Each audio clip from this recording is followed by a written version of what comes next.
All right, we are live. Thank you. Okay, thanks, Cody. Call the meeting to order. Teresa, would you please call the roll? Absolutely.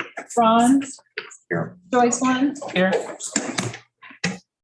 Gordon, Here. Bob, Here. Michael, Lori, Here. Dr. Pandolfi, Here. Brent, Here. Noel, Rita, Here. Dr. Wilson, Here. Michelle, here. Thank you. We have a quorum. Okay, thank you, Teresa. Next matter is to approve the agenda. We have to entertain a motion for that. I move that we approve the agenda. Thank you. Second? Second. Second, it's been moved and second to approve the agenda. All in favor, please signify by saying aye. Aye. Aye. Opposed and abstaining. Okay. Next matter is to approve the consent agenda. That includes the minutes of the previous meeting and expenses. So moved. Second. Second. Second. Okay, it's been moved and second that we approve the consent agenda. All in favor, please signify by saying aye. Aye. Any opposed? Abstaining? None, thank you. Okay, next matter is visitors' comments. We have, I believe, 5 people, Daniel, Cindy, Devin, Kelly, and Jordan, to address us on matters germane to the library. Because of the numbers, it's been proposed to limit these to 5 minutes each. Always enough time. Oh, yes. Okay, good. Okay. Yes. You started I off. want to be very respectful of your time. I know. Well, thank you. My name's Dan Purdom. I talked about my startup milling business that I started in my retirement, but more people call me Dr. Dan Purdom. I'm a family physician and a geriatrician. And in my life before retirement, I served as physician leader for a number of medical organizations. And I've had the opportunity to work with boards such as this one in the past, both as a board member and as an employee. I understand the challenges and responsibilities you face as you hire leadership, set priorities for the organization, and secure adequate funding. I have 3 concerns that I would like to quickly express to you tonight. First, I'm very concerned about the current management style of this board. We need to hear your plans going forward for this tremendous community resource that is Mid-Continent Public Library, casting the vision, some would call it, and how you plan to fund that vision. That will then allow the CEO to direct his or her staff to fulfill that vision.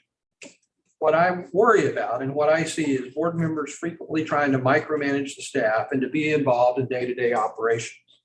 We need you to actually do your job and to do it well.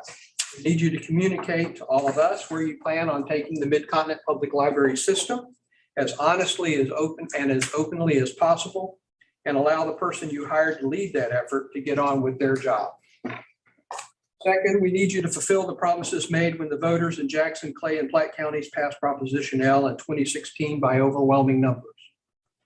We ask you to make our library system better with new and renovated library buildings, expansion of access to services through additional hours, and increased investment in library materials, all to serve our growing diverse communities across our 3 counties. We gave you the resources you needed, and we fully expect you to honor the promises made. I am very concerned that this board will not honor those promises. Due to very poor choices by this board, we're faced with some financial difficulties. In spite of this, we must find a way to continue with our capital projects in East Independence and in Riverside, where the city of Riverside, I think, has committed significant funds towards that project. So we need to grow, and we need to grow our program services and collections at all of our branches. If it comes, I know we have some cash flow issues because of the investments in the capital fund. If we have to take a small hit in the capital fund investments in order to fund these projects going forward, that certainly seems to me to be less of a cost to the community and to the programs to move forward with that rather than delay the programs further. If our children and our communities are to be competitive in the 21st century, we do need you to move this stuff forward. We need you to make progress. Finally, we all ask for transparency and honesty. Our state sunshine law requires that all public governmental bodies shall give notice of the time, date, place of each meeting and its tentative agenda in a manner reasonably calculated to advise the public of the matters to be considered. Unfortunately, too often the agendas and documentation provided to our citizens about upcoming meetings of this body and its committees are incomplete, cryptic, and frequently less than timely. We deserve better. Yesterday, I filed a sunshine law complaint with the Missouri Attorney General's office on this issue. I know that this can be improved going forward, and I look forward to working with you so that we can all get clear, timely, complete communications from this board and its committees. The citizens of our library district deserve nothing less. I know firsthand that public service is a challenging role, and I thank you for your willingness to step forward. But we need better. Thank you for your time.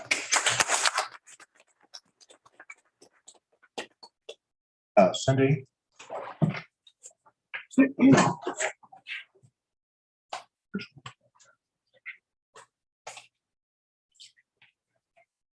Good evening. My name is Cindy Peterson. I've been a homeowner in Liberty for 25 years. I'm an active library card user. I contribute to the monthly statistics of door counts, physical and virtual checkouts. I've typed this out on a public computer at the library and printed it out. I watch board meetings and committee meetings on YouTube. Microphones pick up not just voices of people speaking, but sounds, coughing, throat clearing, sighs, papers being moved around, and the noises of food being actively eaten. These sounds make it difficult to hear the meeting and process. I'm sure you can work together to find a way to make the audio experience for those listening from home improved. Posting negative comments on social media, writing unfavorable letters to newspaper editors, passing notes to each other during meetings, not showing focused respect during public comment periods, interrupting and talking over one another during meetings, not following basic parliamentary procedure to conduct an organized meeting, members not identifying themselves by name before speaking or voting. One must have expertise and a steady hand to avoid controversy while serving on a board. Several members of the MCPL board, frankly, don't have this. The result has been chaotic meetings and an angry public. This library system has gone from the director being honored with the 2014 IMLS National Medal for Museum and Library Service Award presented by Michelle Obama to now headlining the news for its board's divisive and discriminatory practices and decisions. I am proud of the staff who serve Jackson, Clay, and Platte counties. Not only do they help to put items and resources into the hands of the patrons that they serve, but they have repeatedly been thrust into difficult discussions with the public. They had to sell the levy increase, Proposition L, to the public, and now they are answering the unanswerable questions about why it was lowered and how the budget will be trimmed. They have been questioned about the diversity, equity, and inclusion report, which showed pay disparity between male and female employees and the lack of BIPOC, Black, Indigenous, and people of color as employees. On YouTube, I observed members of the board devaluing staff's professional decision-making at every meeting. I've witnessed staff's knowledge of contracts being questioned when it's outside of that employee's job responsibility. This happened just yesterday during the Finance Committee meeting. There is an internal chaos within MCPL. You are forcing staff to operate in skeleton mode with a reduced budget and reduced funding. This will create even more dramatic cuts for the next financial year. Libraries reach people who have been left behind in today's economy or need help navigating in our complex world. There aren't many truly public places left in America that welcome everyone. How far are you, acting as one united board, willing to stretch our libraries and staffing? I'd like to now reference the board policy, which was revised on January 19th, 2021, page 20, under public services. I printed this from the website. It is page 20 under public services. This reads, Mid-Continent Public Library will provide the best library experience in the United States. The closing words from the MCPL board meeting held on September 20th of 2022 were from Dr. Yemi Pandolfi. She said, I think we are providing good services for less money. Should the board policy be revised to Mid-Continent Public Library will provide a good library experience in the United States? Shall we revise this? Thank you. Thank you.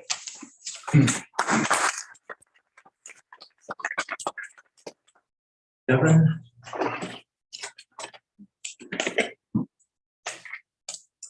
My name is Devin Benzant. I was previously a resident of Clay County. I'm now in Jackson County, but I'm within the system still. You'll forgive me for having a slightly different format than the rest of the speakers, but I'll try to keep my remarks brief and succinct. The board is not subtle. It is not sneaky. The actions undertaken by certain members of this board very obviously betray their motivations. The budget cuts and executive meddling they've performed have directly resulted in fewer programs, fewer public resources, a higher customer to staff ratio, and a more stressful environment for all of those involved. This is not growing pains. It is not an oversight. It is not an unfortunate inevitability of the economy. It is an attack. Members of the board do not want the community to have access to these resources. They do not want the undereducated, lower class, or technologically illiterate to vote. They do not want them to read. They do not want them to have access to passports or housing relief or adult education programs. They do not want their children to think for themselves or consider new ideas or be confident in their own abilities. This is not just an attack on library staff or an attack on open information access. It is an attack on the communities those libraries serve. This attack is not motivated by financial concerns, so often insist. It is a well-coordinated, very transparent ploy by those with a small amount of power to desperately cling to it. These efforts are not supported by the voters, and they do not benefit the counties the board is meant to represent. They amount to nothing more than ostentatious political posturing. The maliciousness with which they have failed our communities is repugnant, but even more so, the contempt they've shown for the principles on which a library stands reveals a special kind of moral bankruptcy.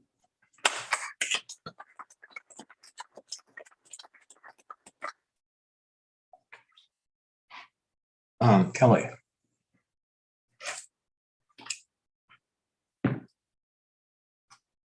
Good evening. My name is Kelly Lindsay, and I am a resident of Platte County. I have lived in Platte County my entire life. I frequented the Parkville, Boardwalk, and Riverside branches while growing up. We didn't have a lot of money, so our summers were often spent finding free and cheap options for entertainment. The library was essential to my family. We spent countless hours there. I learned how to cook, taught myself beginner sign language, and learned way too much information about World War II, all because I was able to access information through books, internet usage, and programs put on by the library for free. Things that I would not have been able to do as easily without the library, since my family couldn't just go out and buy the books at Barnes & Noble. The library is such a necessary place, especially now with inflation and a recession looming, for so many that do not have access to information and resources due to economic hardship. Parents use the library to give their kids access to books and reading material to help them learn literacy skills. Job seekers use the public computers to fill out resumes and apply for jobs, since almost all applications are online these days. Students use the Wi-Fi to do their homework or take online classes. All of these resources the library offers better our community by creating opportunities for citizens to learn and grow, which is what worries me most about the recent decisions made by some of the library board members to pull money from these resources. I am a tax-paying voting citizen of Platte County and voted for the levy in 2016. What better place for my tax dollars to go than the public library, a place I owe so much of my childhood and adulthood to? A decision made by the majority of the community, but this decision was taken away without any input from the community, or as the founding fathers would say, taxation without representation. Though in this case, you are taking away that taxation, the same principle stands. We, the community, had no representation in this decision. The reduction will save the community meager amounts of money in comparison to how much it will hurt us and the library in the long run. What worries me more, in my opinion, is it will not stop at a few cents in a reduction of the levy. And we as a community have very little representation in those decisions being made. When I was a kid, it was up to me and my family to decide what I read. We have members on this board who have the power to make decisions that affect the entire community with no input from the community, but have made it very clear that they believe in censoring materials from the library because of their viewpoints. It is our First Amendment right to be able to access any information freely, and one of the library's top missions to give everyone the freedom to read.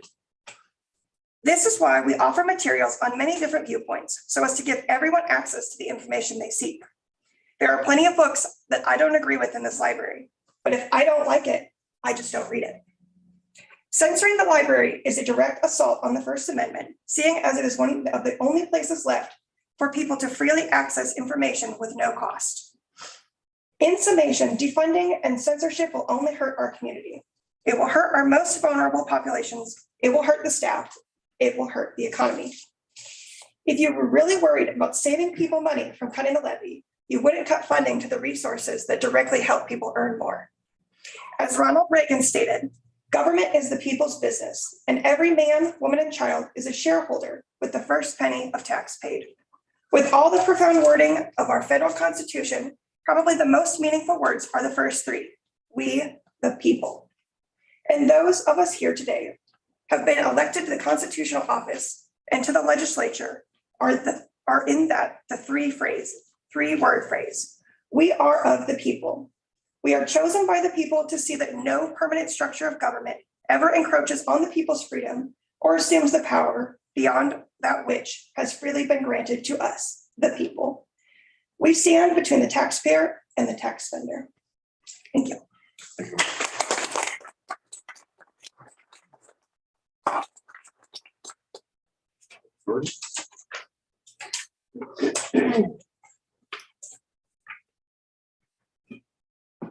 My name is Jordan Noland. I'm a resident of Jackson County. Let me make it very clear that I am addressing you as a community member. I don't make a lot of money. I have student loans, rent to pay, and bills like everyone else.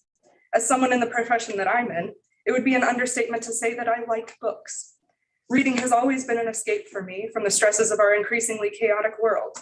When I began to immerse myself further into the library as a penny-pinching adult, I began to take full use of its immense resources. Last year, I started learning Italian with the use of Mango Languages, which would have cost me $80 a year without MCPL. I researched how to fix a certain part of my aging vehicle with the use of Chilton manuals, a cost of nearly $30 for the online manuals and many, many hours on YouTube if I didn't have the library. And as for books, in 2021, I checked out 489 books. Thank goodness for Goodreads. I figured out the amount the library saved me if I had bought every single book I checked out. You ready for this? $8,775 and some change. So in 2021 alone, the library saved me nearly $9,000, if you count only the resources I used and the books I checked out, not to mention the programs I attended, which tack on an additional $500 or so, give or take. So let's round it to $10,000 then, that the library saved me in 2021. To put that in perspective, That's about a third of my annual salary. Your recent budget cuts claim to save the average taxpayer $5 whole. And that's not even enough to pay for a single book that I read or a resource that I used. I can't even buy a decent dinner for that. Well, thank you, but you can keep that $5 because a well-funded library saves me far more money than your backhanded, thoughtless cuts from public funds. You all might not set foot in a library, but I do every day. And I know hundreds of people who do the same. Hundreds of people who use the library for its free internet, hundreds of people who teach their children to read with our books and resources, hundreds of people who want nothing more than to exist in a space that doesn't require them to spend any money. Cuts mean cuts to resources, databases, periodicals, collections. Cuts mean more demand on an already tired staff. You may try to hide these cuts from the public, but we're watching. We're watching as you strip away funding from one of the last great resources we have in our society. Please, start listening to taxpayers who actually use the library. Stop making decisions on your own opinions and beliefs. We see you and we're watching.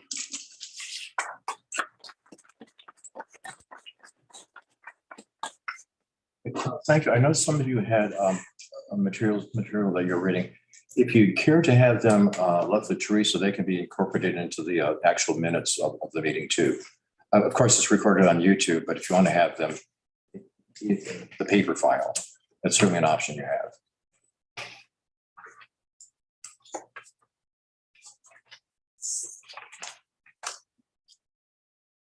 Okay, thank you. Awards and recognition. You want to introduce our new board member? Sure. My name is Brent Schalmeyer. I'm a Jackson County trustee. It's my pleasure to introduce the person to my right, Bob Johnson, who joins the library board. There are 4 trustees from each of the 3 counties. And so Bob replaces John Laney, who many of you will know as a longtime library board member. And so I want to accord Bob an opportunity to introduce himself because how I might do it might differ from how he would do it. Yeah, just thank you, Brent. And again, my name is Bob Johnson. I'm from Lee Summit. It is an honor for me to serve as a member of this board. I participated in the election process in 2016, but a little about myself. I have been in public office before. I spent 23 years in the state legislature and 16 years on the Lee Summit City Council. Because those are part-time positions, I did other things. So I was a home builder for a long time, from roughly 78 or so to 2012.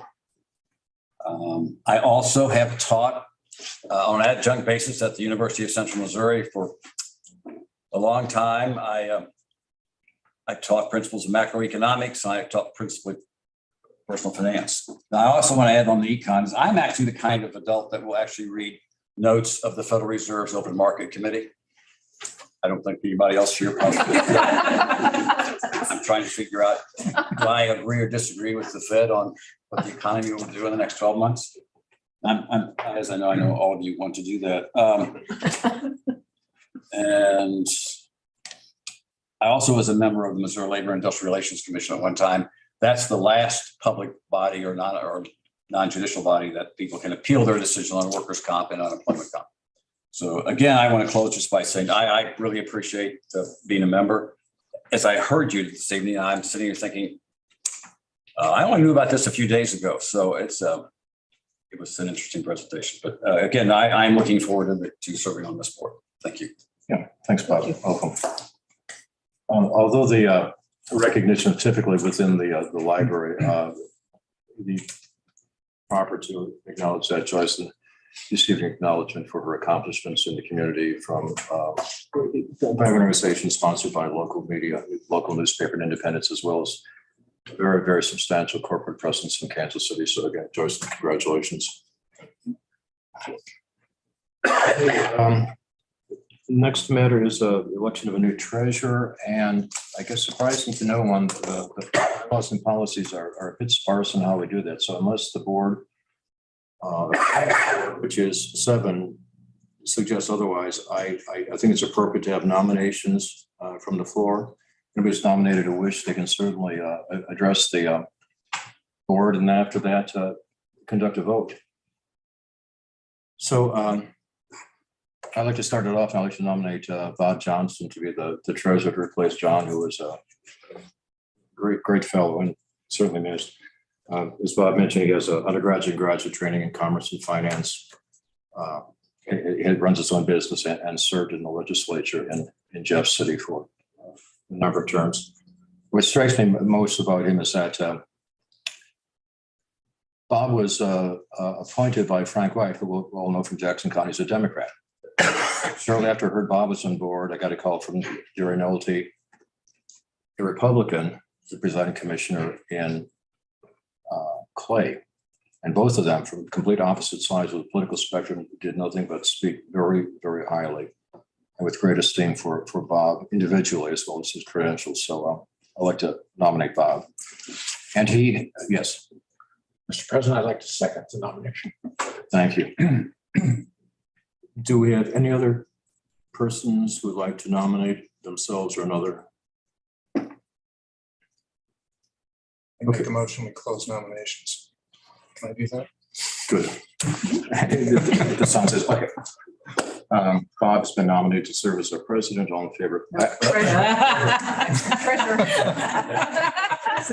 That was a Florian slip for you. So all in favor of nominating Bob as the treasurer, please, by saying aye. Aye. Aye. It's unanimous.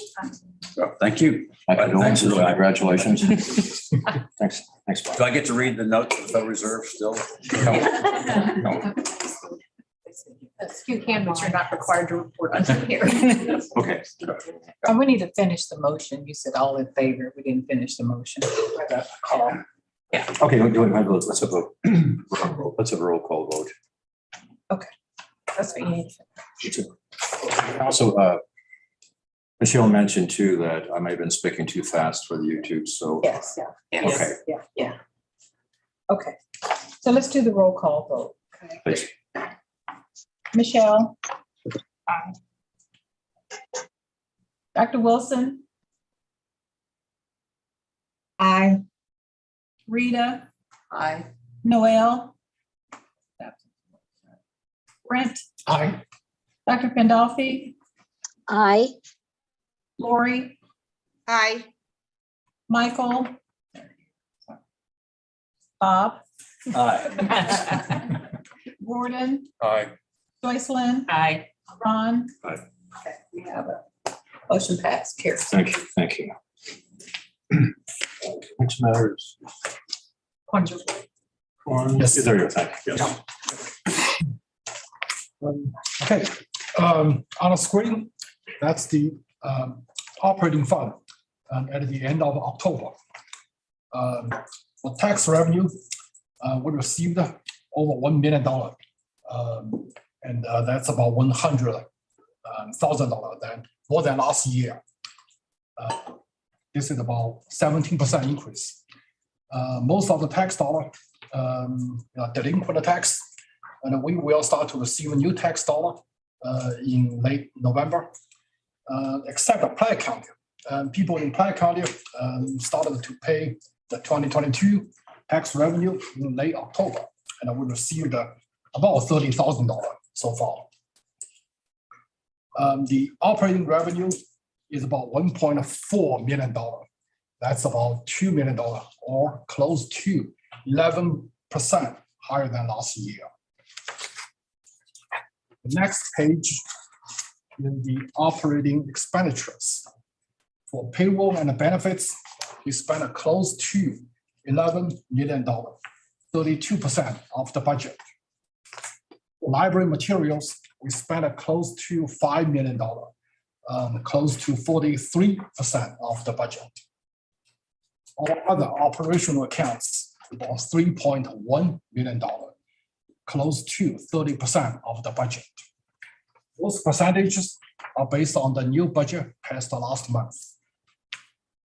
Also, in your the packet of board agenda, from page 31 to page 38, you will see a complete list of all payments made by the library in October.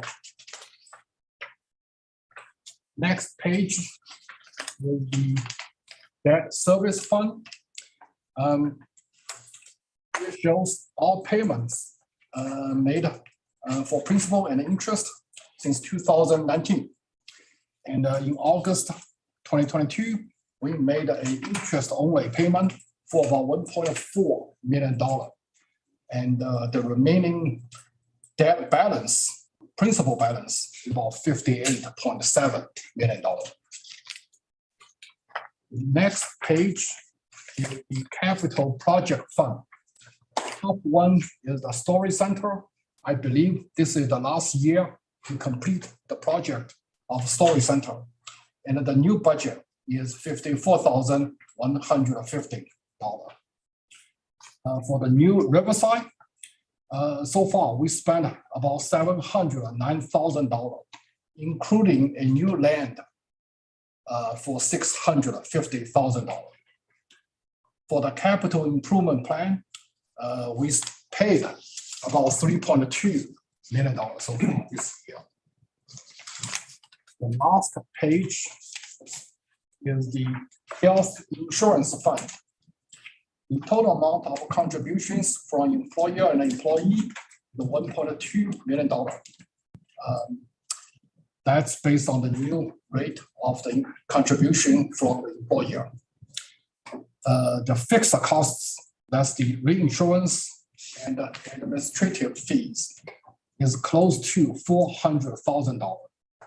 The medical claims is about $746,000. We had a cash on hand about $1.7 million. The fund reserve balance is about $1.37 million. That's my report for the month. Thank you, Ron. Jim, can you present Yes. statistics? Jim, typically we do statistics under librarian's report, but Jim needs to leave early tonight. So we have bumped the quarterly statistics report higher in the agenda. Thank you for doing so. It is my youngest second birthday. Girl. I'd love to see him before he goes to bed. Okay, so quarterly statistics report. It was just 2 months ago that we did this last because we were a little bit behind. Those of you remember, we've got a new statistical analyst in. But the last one that we did was actually the fourth quarter. So it was the annual. We looked at a whole year's worth of numbers. So this time it's the first quarter of our fiscal year, July, August, September. So Cody, if you can go to the next slide. Can you see? Okay. All right, remember our core measures: active customers, customer satisfaction, and transactions, which is customer use. We talked a little bit about this in finance committee meeting yesterday. Transactions, and we'll get there in a minute, is not only circulation, but a bunch of other things as well. We'll talk about that. Get the next slide, please, Cody. First one is active customers. All right, you can keep going. Okay, so again, this is sort of like the annual stats from last year. Again, as we're in sort of the theme here is as we continue to emerge from COVID, we continue to see increases in activity all across our system. So active cardholders now, we're comparing quarter one of 22-23 with quarter one of 21-22. And we were seeing a 10% increase in active cardholders. Now, remember, an active cardholder is somebody who has used their card in the last 12 months. It's not everybody who holds a card. That number is significantly higher than 273,000. But that's the number who have used them actively. Now, what makes a user active? Checking out a book, computer usage, a few other things. But like if you come to a program, that does not create activity on your card. If you just come in and read the newspaper, that does not create activity on your card. So the 273,000 should always be read as the minimum number of people who are using their library in the last year, not the maximum. Okay, new card registrations, obviously, is more activity often begets more activity. So we've got a 25% increase in new card registrations. That does not include the student cards. Those all exist via MOUs with the school district. And so that's handled separately. So market penetration and cardholder retention, I'm going to save those two. We'll look at them on the next slide. And then our active student accounts have actually dropped just a hair from 61.3 to 57.9%. But the actual number of active student cards has probably increased because we added 2 more school districts this year. Is that right? Just 1 more school district this year. Okay. All right.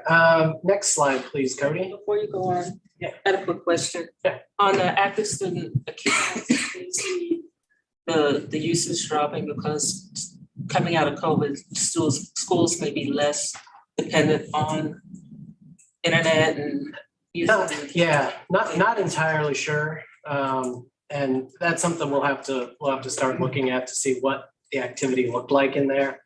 You know, a lot of that usage is generated, you know, through database usage and things like that. So it also is true that we see a little bit of a decrease at the beginning of every year because, you know, right when everybody comes on, they might use it and then it drops a little bit. Okay, now can I get the next slide? Okay, so this is one of the few places we can compare ourselves with other library systems. This comes out of our Savannah platform with our partners with Orange Boy. You can see we continuing again to come out of COVID. Our percent of active households. Now, what that means is the percentage of households in our district who have at least 1 active card. So, you know, if a parent is checking out books for their kids, you know, that's a possibility. That means there's 1 active card in that household. So we've seen a steady increase out of since quarter 3 of 2021. And we continue to outpace our brethren libraries. We'd like to see them in the same place we are. I think I said that the last time. Now over at cardholder retention, you can see it's a little bit of a different story. We've continued to climb a little bit until this last quarter. And we're gonna take a look at this. We just received these numbers from our folks at Orange Boy. So I'm curious, you know, when all the other numbers have been climbing, how we saw a little bit of a drop in cardholder retention there. That's a bit of a surprise to me, and I don't know. I wish I knew. I should know, but I don't know why or whether our student cards are in that group or not. So we'll ask. Oh, our statistical research analyst. I said you will meet him at some point, and that would have been tonight. But his family welcomed a new baby last week, so it's just little people all over the place. Okay, can I get the next slide, please? Okay, customer satisfaction is our next piece. Go ahead and go on, Cody. Remember, our primary indicator is Net Promoter Score. People who get surveyed and they rate us from 0 to 10 and whether they would recommend the library to others. If you say 9 or 10, you're a promoter. 6 or below, you're a detractor. And that's a Net Promoter Score. Okay, go ahead, Cody. Our baseline at the very beginning of all this was 91.8. We set a goal of 92. Again, that's not a huge increase, but when you're bumping up against 100, you know, any gain is pretty good. We actually, you know, we set this back in 18. So, you know, through COVID and all the construction, we've dropped a little bit down to 90.7. We're still considerably over our library brethren, and libraries are considerably over just about everybody else. So a standard library NPS score is about 85. Across all industries, a standard NPS score is like 44, I think. So people love libraries. And what do they love? You can see it over here. You know, obviously books, helpful. I always like this, staff, helpful, friendly. It says a lot about people who work in our system. Okay, can I get the next one, please, Kofi? Okay, and finally, transactions. And go ahead. Okay, in 21-22, we'd set a goal of 10.6 million transactions. That was, at the time we were setting the goal, we were still unsure when we would be partially open, fully open. We weren't sure. We undershot it pretty significantly. Because we ended up being open almost the entire year. So we ended up at 11.9 million. This year, we are actually setting the highest goal we've ever set at 13 million. We hit 13 million almost exactly in 18-19. The last year, COVID didn't affect our numbers. And we're seeing that steady climb back. So we're setting that goal at 13 million again for this year. Again, you can see we call it the lasagna pan over here, the things that make it up: physical item checkouts, digital item checkouts, database retrievals, other digital services, and then the physical things people do in branches: library PCs, Wi-Fi sessions, meeting rooms, program attendance, all of those things. All right, go ahead, Cody, please.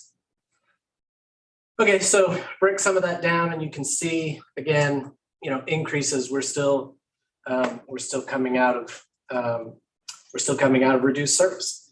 So circulation saw an 8% increase quarter over quarter, or year over year, I should say, in the first quarter. Use of virtual resources were up 4%. Internet accesses, again, that's what somebody's physically doing inside a branch, up 14%. Programming is the one thing that still was not going on in the first quarter. So when you look at program attendance for Q1 of 21-22, what you're looking at is all virtual attendance. And then in Q1 of this year, we were up at 47,000. And then use of physical resources, a lot of that is meeting rooms. Not only are our buildings open and people are using them, but also more of them have meeting rooms than we ever have before, because we've been going through the building process all the way through. And so our meeting room usage is really increasing quickly. So overall, you look at total transactions, a 10% increase year over year. And there's one more, Cody. Okay, so this is just our customer transaction trends. It's the last 4 years and then the first quarter of this year. So this will be the only one with 5. It starts to give you a sense. It's really hard to compare anything to these COVID years. They're just, we've looked at doing some projections and like what would it look like, but some services were up, some were down, some were. It's hard to build that model. So one of the things you can start to do, I think, is look at. We'll leave the 5th year on. We normally only do 4 years, but we'll leave the 5th one on because this 5th year back is a good one to compare to. So, any questions? All right, thank you. Thank you, Jim. Okay, next is our old or unfinished business, the conduct committee.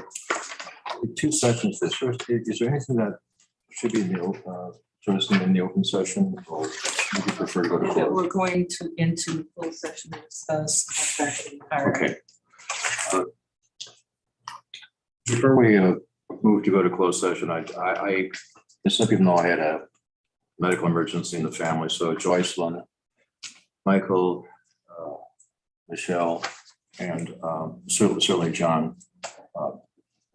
I covered everything when I was gone, and I really appreciate their,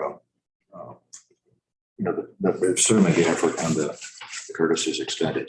So, did we have a motion to move into closed session? That motion.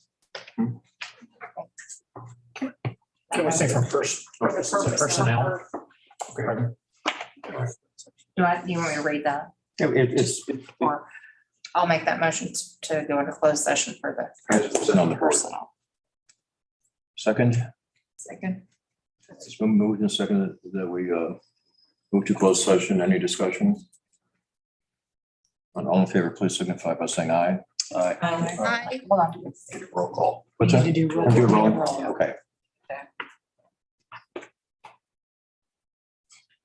All right. Okay. Joycelyn, Yes. Gordon, Yes. Bob, Aye. Michael, Lori, Yes. Dr. Pandolfi, Yes. Brent, Yes. Noel, Rita, Dr. Wilson, Yes. Michelle. Yes. Ron, Yes. thank you.